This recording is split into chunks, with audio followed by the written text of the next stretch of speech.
الأخت نورة كانت بتعتبر أخوها سامح هو السند والظهر بعد وفاة أبوهم، وكانت دايما بتقول: يا سامح، مالي هو مالك، واحنا ملناش غير بعض في الدنيا دي. نورة كانت شقيانة في شغلها، وكل قرش كانت بتشيله عشان تجهز نفسها كانت بتسلمه لسامح، وهي مغمضة وبتقوله: شيلهم عندك يا أخويا أمانة، انت أعز من نفسي.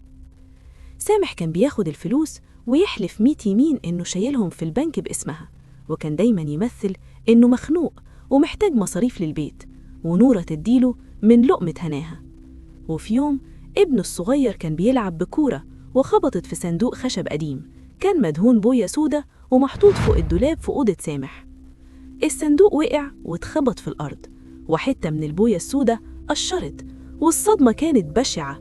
نورة كانت موجودة بالصدفة وقربت تشوف الصندوق اللي مدهون بطريقة غريبة، ولقت تحت القشرة لمعة دهب بتخطف العين.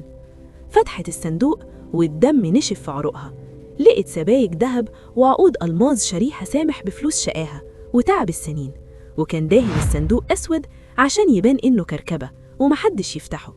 مش بس كده، ده لقت وصل أمانة باسمها سامح كان مضيه ومزوره عشان يثبت إنها أخدت فلوسها كلها منه في حالة لو مات.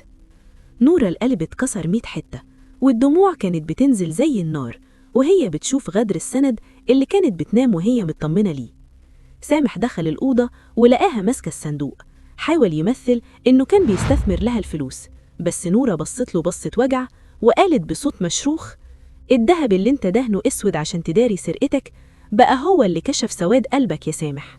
اللي يسرق أخته ملوش ظهر يتسند عليه.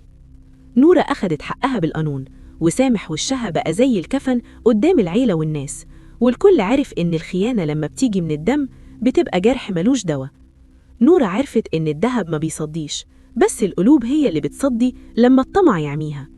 ودي كانت حكاية من حكايات مايا اللي بتعرفنا إن اللي يبين لك إنه بيصون أمانتك وهو بيفرط في دمه عشان قرش، ربنا بيفضحه بأبسط خبطة، وكسرة القلب من القريب ما بتتنسيش.